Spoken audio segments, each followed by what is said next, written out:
चलिए आज हम सबसे इम्पोर्टेंट टॉपिक पर बात करते हैं, जिस टॉपिक का नाम है आपको एनसीएफ।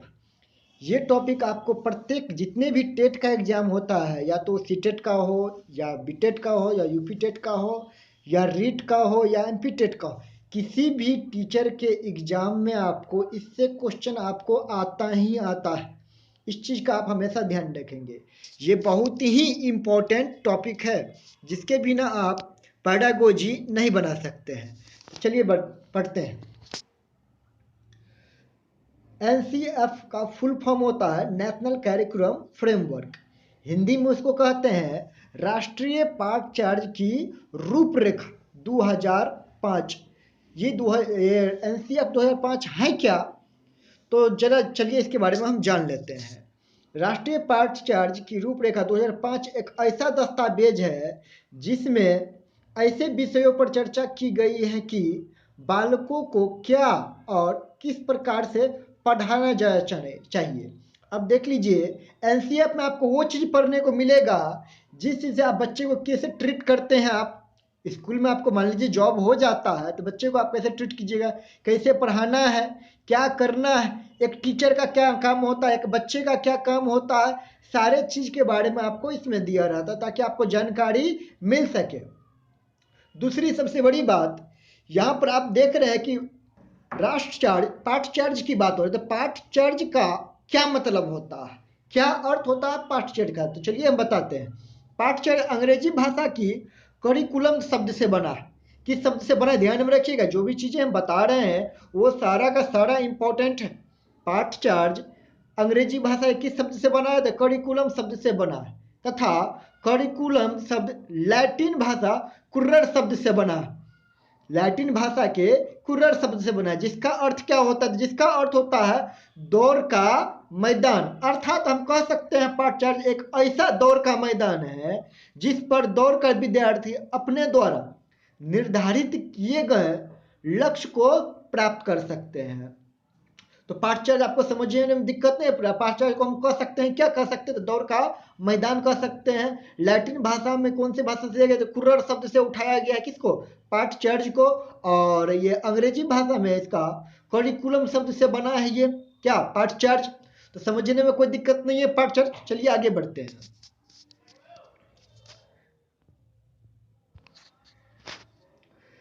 राष्ट्रीय पाठ्यचर्या की रूपरेखा 2005 की उत्पत्ति रविंद्रनाथ टैगोर के सभ्यता और प्रगति नामक निबंध से हुई है। आपको ये किससे प्रेरित होकर के ये एनसीएफ 2005 बनाया गया था? रविंद्रनाथ टैगोर के सभ्यता और प्रगति नामक निबंध से प्रेरित होकर के ये आपको एनसीएफ 2005 बनाया गया है, आपको है ना। राष्ट्रीय पाठ्यचर्या की रूपरेखा 2005 के अनुसार स्कूली शिक्षा पाठ्यचर्या केंद्रित न होकर बाल केंद्रित हो। ध्यान में रखिएगा, आपको अगर पेडागोजी में अगर आप ध्यान देंगे, अगर तो पेडागोजी में आपको अगर सही करना है, अगर चाहते हैं कि अच्छे से अच्छे मार्क आए, तो बच्चे को आप हमेशा एक भगवान की तरह देखेंगे, है ना। जिस तरह आप मंदिर में जाते हैं, पूजा करते हैं, तो पूजा आप किसको करते हैं? भगवान को करते हैं पूजा, है ना। जहाँ भी जाते हैं आप, है ना, तो भगवान की गॉड की पूजा करते हैं आप। तो उसी तरह यहाँ पर आप बच्चे को कभी भी आप गलत ठहरा नहीं सकते हैं, है ना। हमेशा आपको बच्चे को क्या करना है? पॉजिटिव में लेकर चलना है, पहली बात। दूसरी बात कि बच्चे को अपने हमेशा अपना समझकर आप जवाब दीजिए। आपका जवाब कभी भी गलत नहीं हो सकता है। इतना समझ लीजिए कि बच्चे गलत नहीं हो सकता। जिस तरह भगवान गलत नहीं हो सकता, उस तरह से बच्चे भी आपको गलत नहीं हो सकता। तो चलिए आगे बढ़ते हैं फिर। हाँ, तो यहाँ पर एक मोस्ट इंपॉर्टेंट चीज है कि शिक्षा जो है कैसा होना चाहिए? पाठ्य पुस्तक केंद्रित नहीं होना चाहिए। कैसा होना चाहिए? बाल केंद्रित होना चाहिए। मैंने जो भी चीज बना है एक बालक के लिए तो हम लोग बनाते हैं, बच्चे के लिए ही तो बनाते हैं, है ना। बच्चे किताब के लिए नहीं बने, किताब आपको बच्चे के लिए बने। क्या सही है बच्चे के लिए, क्या गलत है ना। ये चीज हमको देखता है। ऐसा नहीं कि हम जो नियम बना दिए वो बच्चे को करना पड़ेगा, ऐसा नहीं। तो बच्चे को देख करके नियम बनाया जाता है। चलिए आगे बढ़ते हैं। राष्ट्रीय पाठ्यचर्या की रूपरेखा 2005 का अनुवाद संविधान की 8वीं सूची में दी गई भाषाओं में भी किया गया है। ये संविधान के कितने सूची में किया गया है? 8वीं अनुसूची में इसका है ना चर्चा किया गया है। आपको एनसीएफ 2005 को प्रोफेसर यशपाल की अध्यक्षता में तैयार किया गया। ध्यान दीजिएगा यहाँ पर आप कि एनसीएफ 2005 का अध्यक्षता में कौन? प्रोफेसर यशपाल। यहाँ पर अध्यक्षता में कौन है? प्रोफेसर यशपाल है। लेकिन निर्देशक में आपको कौन होता है? तो प्रोफेसर कृष्ण कुमार। निर्देशक कौन है? प्रोफेसर कृष्ण कुमार।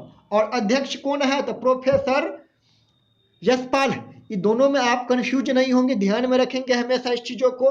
अध्यक्ष कौन हुआ? प्रोफेसर यशपाल हुआ। निर्देशक कृष्ण कुमार हुआ।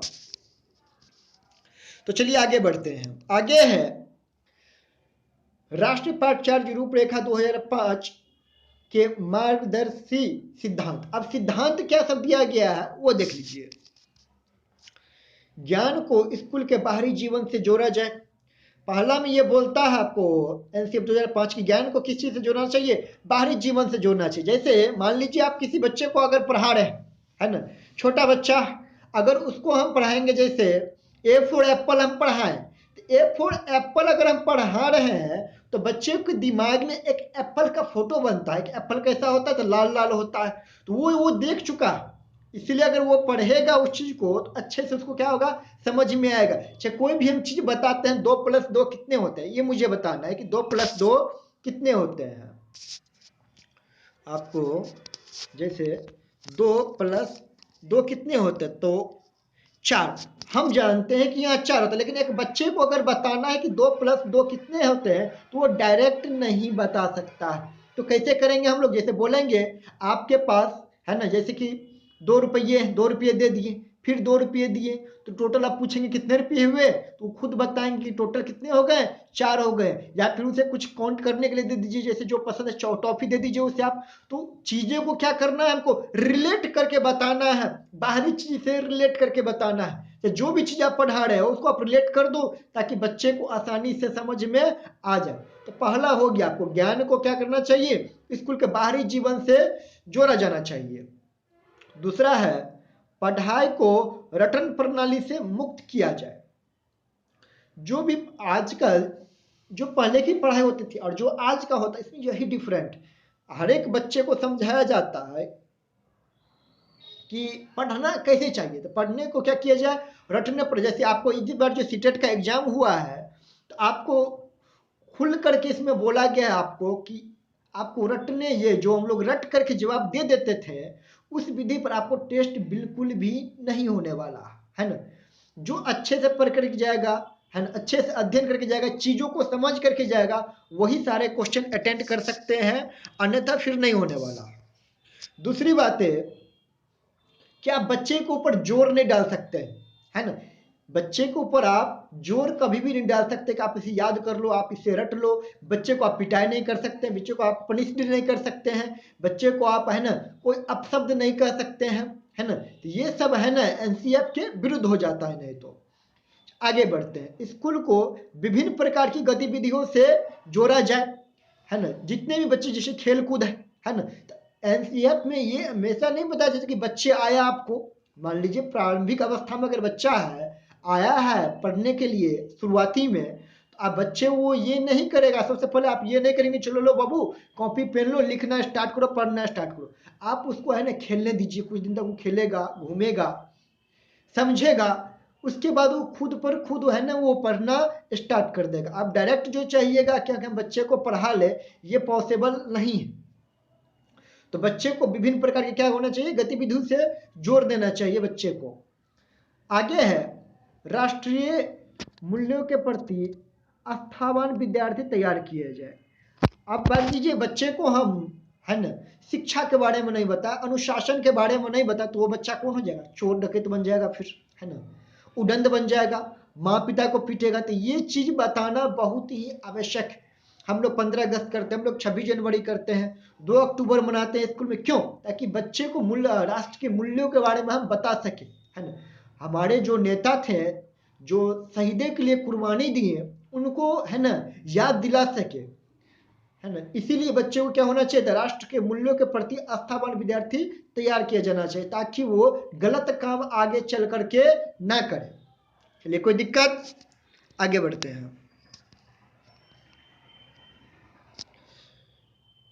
नेशनल करिकुलम फ्रेमवर्क 2005 का निर्माण एनसीईआरटी द्वारा किया गया था एवं इसके पूर्ण करने का कार्य निर्देशक प्रोफेसर कृष्ण कुमार के नेतृत्व में किया गया था। अभी हम बता चुके हैं आपको कि ये अध्यक्ष कौन था, प्रोफेसर यशपाल था, लेकिन निर्देशक कौन है, प्रोफेसर कृष्ण कुमार है। इन दोनों को आप अलग अलग याद रखेंगे। क्या गया था? इसका मुख्य लक्ष्य आत्मज्ञान अर्थात विद्यार्थियों को अलग अनुभवों का अवसर देकर उन्हें स्वयं ज्ञान की प्राप्ति करनी होती है। प्रोफेसर कृष्ण कुमार का ये प्रमुख लक्ष्य क्या था? आत्मज्ञान। मतलब बोले तो है ना कि अनुभव करके कोई भी चीज सीखे। जैसे हम कुछ भी आप पढ़ा रहे हैं बच्चे को, है ना, जैसे कि हम पढ़ा रहे हैं, आपको साइंस में ही पढ़ा रहे हैं, तो उसको खुद से करने का मौका दिया जाना चाहिए कि चलो, है ना, एक्सपेरिमेंट करके देखो तुम, ये होता है कि नहीं होता है, चेक करो। तो जब खुद करके विद्यार्थी इस चीज को देखेगा, है ना, समझ में क्या होगा, उसे अधिक आएगा, वो चीजें वो तुरंत का तुरंत उसे याद हो जाएगा, उसके रटना नहीं पड़ेगा उस चीज को उसे। आगे बढ़ते हैं। राष्ट्रीय पाठ्यचर्या रूपरेखा 2005 के अनुसार हर विद्यार्थियों की अपनी क्षमता और कौशल होते हैं, तो विद्यार्थियों को उसे व्यक्त करने का मौका दिया जाना चाहिए। विद्यार्थी को कभी भी क्लास में या वर्ग में आपको दबाना नहीं चाहिए, है ना।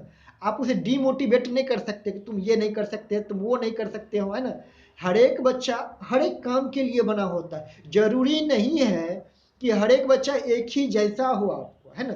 तो आप हमेशा इस चीज को ध्यान में रखेंगे कि बच्चे के ऊपर आप किसी प्रकार का दबाव नहीं डाल सकते हैं। और हर एक बच्चा का कौशल क्या होता है, सीखने का क्षमता अलग अलग है। किसी का तेज होता है, किसी का धीमे होता है। इसके लिए आप उसको प्रेशर नहीं कर सकते, प्रेस नहीं कर सकते हैं कि तुम भी जल्दी से सीखो, नहीं तो पिटाई करेंगे। ये सब बातें क्या हो जाएगा आपको, नहीं तो गलत हो जाएगा। ध्यान दीजिएगा, जो भी बातें बता रहे हैं आपको, जब आप एनसीईआर के ऊपर क्वेश्चन अटेंड कीजिएगा तो ये सारी बातें आपको ध्यान में होना चाहिए, ताकि आपको पेडागोजी बनाने में दिक्कत ना हो। यहां से बहुत सारे क्वेश्चन आते हैं आपको एनसीईआर से। आगे है आपको राष्ट्रीय पाठ्यचर्या रूपरेखा 2005 के प्रमुख सुझाव। इसका सुझाव क्या सब दिया गया है तो एनसीईआर 2005 के अनुसार, तो किसी भी प्रकार की सूचना को ज्ञान मानने से बचा जाए। दूसरा है विद्यार्थियों को दी जाने वाली शिक्षा में शिक्षक सूत्र जैसे ज्ञान से ज्ञात से अज्ञात की ओर, मूर्त से अमूर्त की ओर आदि शिक्षण सूत्रों का अधिक से अधिक प्रयोग किया जाए। इसका मतलब क्या हुआ, ज्ञात से अज्ञात की ओर। जैसे कि कोई भी बच्चे आते हैं तो आप उसको ये नहीं कह सकते हैं गोरा कागज या खाली स्लेट, इस टाइप की बातें आपको गलत हो जाता है, ये निगेटिव चीजें हैं, है ना। तो बच्चे जब भी आते हैं तो कुछ ना कुछ ज्ञान लेकर के आते हैं। जैसे कि मम्मी बोलना, पापा बोलना, भैया बोलना, दीदी बोलना, ये सारी चीजें उसको पता होता है पहले से। या मैंगो को पहचानना, एप्पल को पहचानना, बहुत सारे फ्रूट्स को भी पहले से वो, है ना, जानते रहते हैं। तो हमको क्या करना है, ज्ञात से अज्ञात की ओर ले जाना। जैसे हमको पढ़ाना है आपको सी फॉर कैट, तो कैट बच्चे देखा हुआ है तो वो चीजों को समझ सकता है, पहले से उसके पास नॉलेज है। उसके बाद हम धीरे धीरे धीरे धीरे करके अमूर्त चीजें की ओर क्या बढ़ेंगे, अज्ञात की ओर बढ़ेंगे, जो उसको नहीं पता, है ना, जो चीज वो कभी देखा ही नहीं है, उस चीज की ओर हम आगे बढ़ेंगे। दूसरी बात इसमें है मूर्त से अमूर्त की ओर। मूर्त चीजें वो होता है जिसको हम छू सकते हैं, जिसको पकड़ सकते हैं, वो मूर्त चीजें होता है। अमूर्त चीजें क्या होता है, जिसको हम छू नहीं सकते हैं, देख नहीं सकते, वो क्या होता है, अमूर्त चीजें होता है। जैसे बच्चे को हम पढ़ाएंगे, मान लीजिए अगर हम एडिशन सिखा रहे हैं तो वहां पर कुछ मूर्त चीजें जैसे कि हम ऐड करना सिखाए तो उसको बोल देंगे कि चलो तुम्हारे पास एक बॉल है, एक बॉल मैंने तुम्हें दे दिया, तब कितने बॉल हुए, तो बच्चे बोलेंगे कि 2 बॉल हुए। क्या, तो बॉल यहाँ पर क्या, वो मूर्त चीजें का यहाँ काम कर रहा है ना। और अमूर्त चीजें अब क्या हुआ, जैसे ये सिखाने के बाद जब मूर्त चीज से बच्चा जोड़ना घटाना सीख लेता है, उसके बाद हम लोग क्या करते हैं, तो अमूर्त चीज जैसे बोल देंगे कि 2+2 कितना हुआ मुझे बताओ, तो 2+2 वो ऐड करके मुझे बताएगा कि कितना हुआ, जैसे 2+4 हो गया, है ना। तो ऐड करके पूछेंगे कितने हुआ तो बच्चे तो बोलेंगे सर 6 हुआ। ये अमूर्त चीजें हो गया, आप उसको आप पकड़ नहीं सकते हैं, है ना। तो ये हुआ आपको मूर्त से अमूर्त की ओर। कोई दिक्कत? चलिए आगे बढ़ते हैं। सजा व पुरस्कार की भावना को सीमित रूप से प्रयोग किया जाए। आप अगर हमेशा बच्चे को सजा देते हैं, पनिश करते हैं, कोई भी छोटा सा गलती किया, चलो है ना ये मुर्गा बन जाओ, या फिर है ना कोई भी पनिश कर देते, तो ये बात गलत। आप हमेशा बच्चे को पनिश नहीं कर सकते हैं, है ना। ये शिक्षक के लिए भी और ये पेरेंट्स के लिए भी बिल्कुल ये सही है। कितने सारे पेरेंट्स होते हैं जो प्रत्येक बात बच्चे को डांटते हैं, डपटते हैं, है ना। इससे बच्चा के ऊपर काफी है ना निगेटिव प्रभाव पड़ता है। हमेशा बच्चे को आप डांट नहीं सकते हैं, या हमेशा बच्चे को आप पुरस्कृत नहीं कर सकते हैं, पुरस्कार आप हमेशा नहीं दे सकते हैं, है ना। सही समय पर सही चीज दिया जाए तो ही बच्चे के लिए परफेक्ट होता है। मान लीजिए एक छोटा सा टेस्ट लिए हम, है ना, उस टेस्ट में आप बच्चे को दे दिए कुछ, है ना। प्रत्येक टेस्ट में बच्चे को कुछ ना कुछ दे रहे हैं, छोटी मोटी टेस्ट में हम दे रहे हैं। अगर बच्चे को पुरस्कृत कर रहे हैं कि चलो बाबू तुम चलो ये बना लिया, चलो ये गिफ्ट लो, है ना, ये पेन लो, ये कॉपी लो, या ये बुक लो, है ना, तो वो इस चीज को ना वो मतलब फिर वो चीज उसके लिए नॉर्मल हो जाता है। वो चीज है ना, उस चीज के लिए कोई वैल्यू रह ही नहीं जाएगा कि पुरस्कार क्या होता है, वो उसके लिए नॉर्मल चीजें हो जाता है ना। तो सजा हो या फिर पुरस्कार हो, दोनों के किस रूप में? सीमित रूप से प्रयोग किया जाना चाहिए।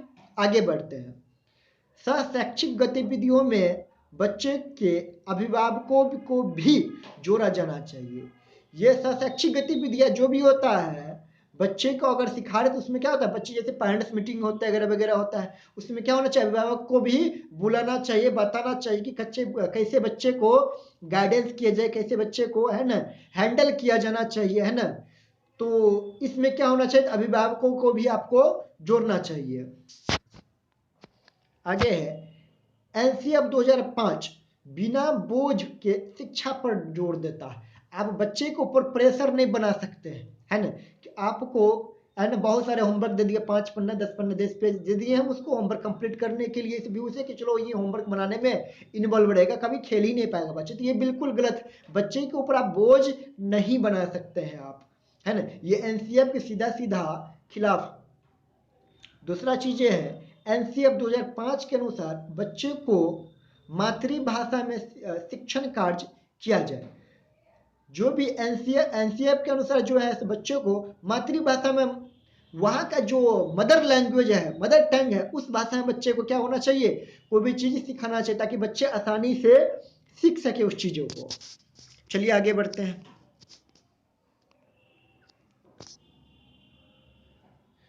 विशाल पाठ्यक्रम वो मोटी किताब शिक्षा प्रणाली की असफलता का प्रतीक। आप बहुत सारे चीज पढ़ा रहे हैं, मोटी मोटी किताब बच्चे को प्रोवाइड कर रहे हैं, तो ये किसका प्रतीक है, असफलता का प्रतीक। इसका मतलब ये नहीं होता है कि बच्चे को सारा चीज आ गया, है ना, बच्चे विद्वान बन गए, ऐसा कुछ भी नहीं होता, है ना। बच्चे को सिलेबस के अकॉर्डिंग ही ले जाना चाहिए हमेशा। अगला टॉपिक है आपको मूल्यों को उपदेश देकर नहीं वातावरण देकर स्थापित किया जाना चाहिए। बच्चे मूल्यों को उपदेश देकर नहीं वातावरण देख करके स्थापित करना चाहिए। जैसे कि कुछ भी आप बच्चे को पढ़ा रहे हैं तो वहां पर आप क्लास वर्ग में देखिए कि इन्वायरमेंट कैसा है, क्या चाहिए बच्चे को, उसके अकॉर्डिंग ही आपको पढ़ाना। आप अपने अकॉर्डिंग बच्चे को नहीं पढ़ा सकते, अपने अकॉर्डिंग आप नहीं चल सकते हैं। अगला है बच्चों को स्कूल के बाहरी जीवन से तनाव मुक्त वातावरण प्रदान करना। बच्चे को आप है ना बाहरी जीवन का तनाव, जो घर से जो टेंशन है ना, झगड़ा हो झंझट हो या फिर किसी भी प्रकार का तनाव, उससे क्या होना चाहिए, मुक्त करना चाहिए, मुक्त रखना चाहिए बच्चे को, ताकि वो है ना आसानी से फ्रीली पढ़ सके, है ना, चीजों को आसानी से समझ सके। आगे है आपको पुस्तकालय में बच्चों को स्वयं पुस्तक चुनने का अवसर दे, है ना। कभी कभी ऐसा होता है किसी किसी पुस्तकालय में कि है ना कि उसके आप जाइएगा पुस्तकालय में, आप अगर जाइएगा लाइब्रेरी में तो आपको है ना ये कंडीशन लगा दिया जाएगा कि आप इस क्लास में है तो आप इसी बुक को पढ़ें। आपको फिजिक्स पढ़ना तो अभी फिजिक्स ही पढ़े, आप केमिस्ट्री पढ़े हैं तो सिर्फ आप केमिस्ट्री ही अभी पढ़ सकते हैं, ऐसा बिल्कुल भी होना चाहिए। बच्चे को जो पसंद है वो पुस्तक चुनने का हमेशा हमेशा अवसर दिया जाना चाहिए। ध्यान दीजिएगा ये सब सारे क्वेश्चन में आपको मिलेंगे जब आप प्रैक्टिस करेंगे प्रैक्टिस सेट में, तो आपको बहुत सारे क्वेश्चन आपको इससे टकराने वाले हैं। सांस्कृतिक कार्यक्रमों में मनोरंजन के स्थान पर सौंदर्य बोध का बढ़ावा दे। जो भी हम लोग सांस्कृतिक कार्यक्रम करते हैं, मनोरंजन के स्थान पर बोलता है, सौंदर्य बोध का बढ़ावा दें, ज्ञान का अर्जन वहां पर होना चाहिए। आप इस व्यू से नहीं कर सकते कि मनोरंजन ही सिर्फ कर लिया बस हो गया, सारा चीज होना चाहिए। कोई भी कार्यक्रम करते हैं, कोई भी नाटक उठाते हैं, तो बच्चे को उससे कुछ ना कुछ क्या मिलना चाहिए, सीख मिलना चाहिए, है ना। सिर्फ मनोरंजन करवा दिए बस हो गया, ऐसा नहीं होना चाहिए।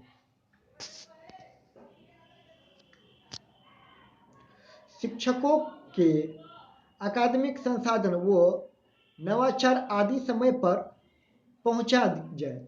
शिक्षक, आप अगर क्लास में अगर शिक्षक जाते हैं, अगर उसके संसाधन का चीज नहीं, क्लास में चौक नहीं है, डस्टर नहीं है, बोर्ड अच्छा नहीं है ना, तो टीचर फिर कैसे गाइड करेंगे बच्चों को। इसके लिए क्या होना चाहिए हमेशा, है ना, सही समय पर हर एक चीज पहुंच जाना चाहिए।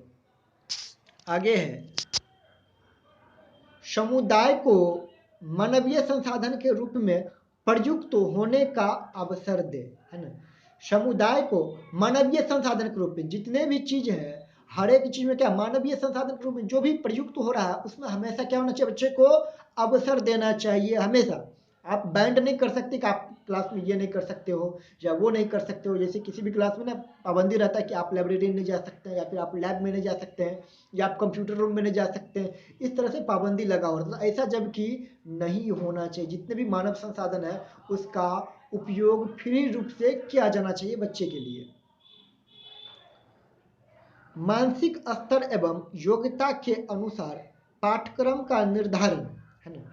मानसिक स्तर योग्यता के अनुसार, अब बच्चे, है ना, उसका मानसिक लेवल क्या है, बच्चे किस लायक है, उसके अनुसार पाठ्यक्रम। अब बच्चे आपको, जैसे कि आज के समय में अक्सर होता है क्या, जैसे कि क्लास 10th का बच्चे, है ना, क्लास 10th में अगर पढ़ने आया, इससे पहले वो कभी पढ़ा ही नहीं, आप क्लास स्टैंडर्ड 10th में आप अगर एडमिशन ले लेते तो ये बिल्कुल ही गलत है, क्योंकि उसे कभी समझ में आएगा ही नहीं, है ना। तो बच्चे को आप चेक करने के बाद इसका मानसिक योग्यता क्या, स्तर क्या, उसके अनुसार बच्चे को आपको शिक्षा दिया जाना चाहिए, ताकि बच्चे को ये परेशानी नहीं हो कि मुझे समझ में नहीं आ रहा है, कभी पढ़ाई बोझ न लगे। आगे है, शांति शिक्षा को बढ़ावा, महिलाओं के प्रति आदर एवं जिम्मेवारी का दृष्टिकोण विकसित करने का कार्यक्रम का आयोजन करना। शिक्षा के प्रति तो बढ़ावा देना ही चाहिए। आजकल जो इतने सारे घटनाएं घटते हैं, है ना, जो महिला के साथ जो अनादर होते हैं, ये कहीं ना कहीं ये अनुशासन के कमी के कारण या फिर अशिक्षा बढ़ने के कारण ही ये सब हो रहा है। जहाँ लोग शिक्षित होंगे ऐसा यहाँ पर घटना नहीं घटेगा आपको। तो महिलाओं के प्रति मुझे आदर देना चाहिए बच्चे को हमेशा, और शांति शिक्षा हमेशा बच्चे को देना चाहिए कि बच्चे उग्र ना हो, है ना, गलत काम न करे, उसके लिए शिक्षक को हमेशा अग्रसर होना चाहिए। बालकों को चहुमुखी विकास पर आधारित पाठ्यचर्या, आप एक बच्चे को आप, है ना, एक ही तरफ आप एक ही सब्जेक्ट में अगर विकसित करिए, मान लीजिए आप मैथ पढ़ा रहे, ठीक, आप मैथ में ही अगर अधिक विकसित कर दीजिएगा तो वो चहुमुखी विकास कभी भी नहीं हुआ, है ना। चहुमुखी विकास का मतलब होता है आप हर एक फील्ड में बच्चे को आप अच्छे कर रहे हैं, वाओ, तो वो सब्जेक्ट से हो या फिर नॉन सब्जेक्ट हो, या तो वो सब्जेक्ट से नहीं हो, हर एक फील्ड में आपको बच्चे को अच्छा करना होता है। आगे है, सभी विद्यार्थियों हेतु समावेशी वातावरण तैयार करना। जितने भी छात्र हैं सभी छात्र के प्रति, है ना, समान शिक्षा दिया जाना चाहिए। ऐसा नहीं कि दो बच्चे हैं, दो बच्चे को लेकर के पढ़ा रहे तो वो समावेशी वातावरण नहीं हुआ। आपको जितने बच्चे हैं क्लास में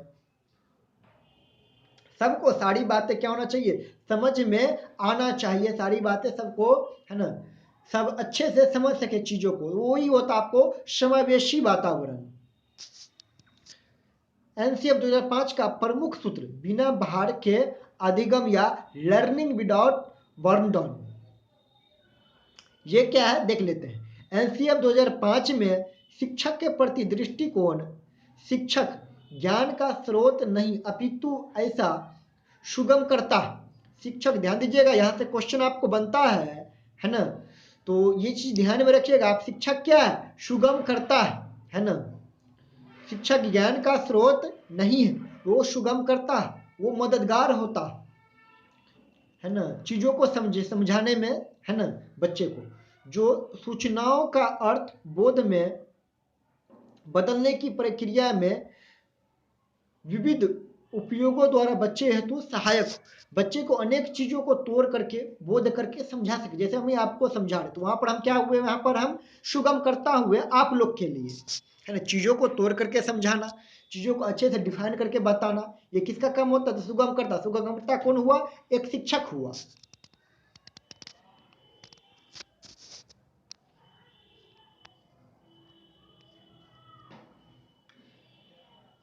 2005 में बच्चों के प्रति दृष्टिकोण, प्रत्येक बच्चे की सीखने की गति या प्रकृति अलग होती है। सभी बच्चे सक्रिय रूप से पूर्ण ज्ञान एवं उपलब्धि सामग्री गतिविधियों के आधार पर अपने लिए अर्थ निर्माण करते हैं।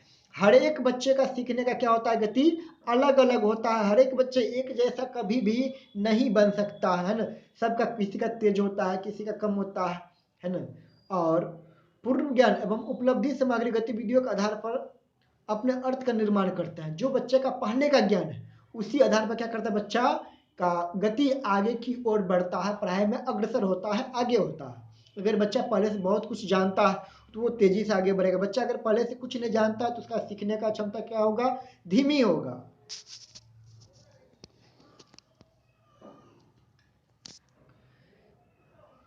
राष्ट्रीय पाठ्यचर्या रूपरेखा 2005 से संबंधित महत्व प्रश्न क्या सब उठ सकता है वो देख लेते हैं आप। तो राष्ट्रीय पाठ्यचर्या की रूपरेखा में किसकी मदद से, किसकी समझ से प्राप्त होती है, तो रचनावाद से। आपको क्वेश्चन आ जाएगा कि राष्ट्रीय पाठ्यचर्या रूपरेखा में किसकी समझ से प्राप्त होती है, तो रचनावाद से। दूसरा, राष्ट्रीय पाठ्यचर्या रूपरेखा 2005 के अनुसार एक शिक्षक की भूमिका कैसी होना चाहिए, अभी अभी हम बताए हैं आपको, सुविधादाता की होनी चाहिए, है ना।